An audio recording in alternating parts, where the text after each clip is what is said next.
It's me again. It's me reporting on athletics. It's me, your friend JKKC, to Korea, another episode with breaking news. Breaking news indeed, because the Olympics, post-Olympics, and there's Olympic news. This is a breaking news indeed. For the first time at the helm, at the top pyramid of the IOC, International Olympic Committee, which is held by prestigious people from the monarchy, the richest, and all that. That club right now is gonna be run by a lady. So we could not have a pope who is a woman. Americans could not elect Kamala Harris as a woman. Women have been rejected or they'll be voted down by the patriarchal. But the Olympics family has decided it's time for a woman. It's time for a woman to run the show. The new president of IOC is none other than the first woman president. Breaking news, boys and girls. Hold your seat. Sit down. Take this news from where you are. If you've been following these elections, which I have, I didn't even know there was a woman running for this office. That's how buried my head was in the sand. This breaking news for me is elating, it's liberating, it's a new day. I could be behind the news on this one, but we have a new woman as the president of IOC. What's her name? She is a great former swimmer. She's a swimmer from the country of Zimbabwe. Coventry.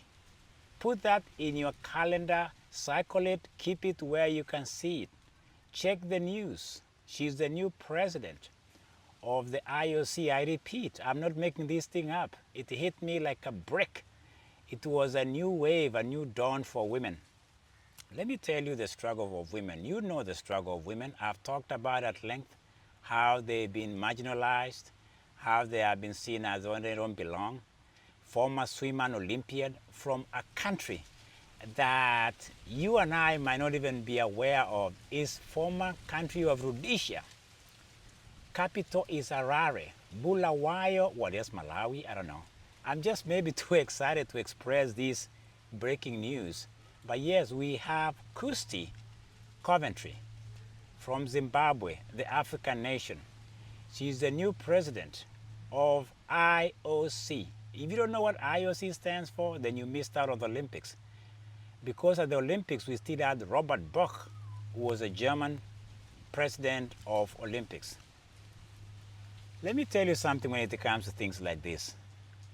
People who know, people who follow the history of any civilization knows that women have been behind, yet they are known to deliver. To hear this for me sends a strong message that you can never stop the wind of change. If it's windy where you are because you are hearing this news, because the wind of change is blowing, and we truly have a great woman.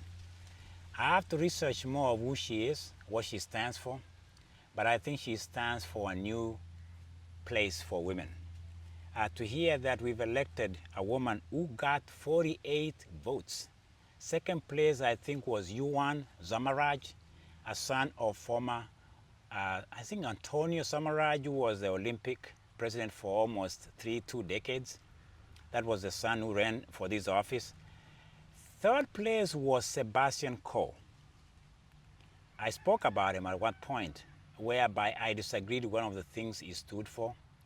The fact that he campaigned and stood shoulder to shoulder with Donald Trump wasn't a good thing for me, given that the next Olympics is going to be in LA, in America, and we might still be having this president by the name of Donald T. I won't even say the rest of the name because you know where I stand on his character. But to hear that Sebastian Coe had kind of went seeking for his approval, or he had campaigned with him on standing next to him, just sent the wrong signal for me. I didn't like what Sebastian Coe even stood about gender issues and how he had claimed to be purifying or is about to renew the movement of women within the Olympics. The fact that he spoke at length about how can we make sure we have what he called the true womanhood, which I've talked about it again, the idea that is a project that is Eurocentric, in his sense. I don't think I cared for him. I've known him to be a guy. Sebastian Coe stood for what I call the empirical, the empire that is diminished, the empire of UK that is just in its, maybe life cycle. It could be phasing out and they can't just bear with it. And I think Sebastian Coe stood for that. And I'm glad he only got 8 or 7 votes out of the votes that were being cast in the Olympics. Sends a strong message. Britain, UK, and this empirical is done. It's a very strong message, and I'm standing here as former victim of colonial powers. As great as Sebastian Coe was as an athlete, in fact, let me tell you something that bothers me. I thought he was the only candidate running for it. I didn't even find out about this Kirsty Coventry, who's the new president of IOC, was running. Maybe I was biased, or maybe the powers so be were pretty much saturated with Sebastian Coe. I didn't even know Somaraj, the son of former president, was running. This is to me, this is good for me.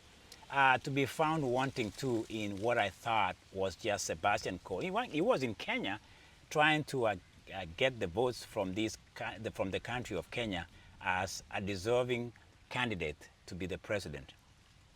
He flopped, he was crushed, and what really saddens me is that it's still the trending news that Sebastian Coe graciously admitted to the failures of his campaign and the fact that he was third. 7 votes. The woman got 49. Kirsty Coventry. Mark this day, this weekend, I don't know when, I think it was on Friday when the bell was rung and the votes was counted. She is the new president of IOC, a Zimbabwean, a woman from Africa. Well, she could be Caucasian. I don't care. She's a woman. I'm celebrating this one. I am thrilled that finally women are standing at the helm of the presidency of IOC. They deserve it. If you watched the Olympics last time around, women protected their territory with dignity. They have a place in leadership. And this woman, Kirsty Coventry, will hopefully lead the IOC to a new heights when we see them next in Los Angeles in 2028. Or what am I? I hope I'm right. Yeah, maybe that's the time. 4 years from last year. Yeah, I hope we're going to see a new dawn. Because I got to tell you something about leadership. Leadership sets the tone. They set the tone around the world. And what I've heard about our popularity within the IOC club is that the former president, who is the outgoing president, Robert Buck, really campaigned for her candidacy and her leadership because she brings something that is deserved in this world of athletics. Hey, Kirsty Coventry, the new IOC president, I salute the new era. I've been talking about these women, and finally we have a president in the realm at the top of the epic of IOC. Good day. Good day to everybody. And let me tell you something. I think that is a good sign in sports. It's a good sign in the world that we have a woman at the top end of one of the biggest athletic organizations in the world, the Olympics, as a woman. I repeat, Harare, the country of Zimbabwe, the country of Robert Mugabe, the despot, of Joshua Nkomo, the freedom fighters. Wow. Former swimmer, former Olympiad swimmer, former gold medalist from Zimbabwe is the new president of IOC, the International Olympic Committee. I can't even get around to say this. I'm thrilled. I'm happy for all the women. They can now say, whoa, we got it. Congratulations to the new president of IOC, Kirsty Coventry. Sebastian Coe, you standing for the old and the fading and the fallen empire, or the diminished empire of Britain.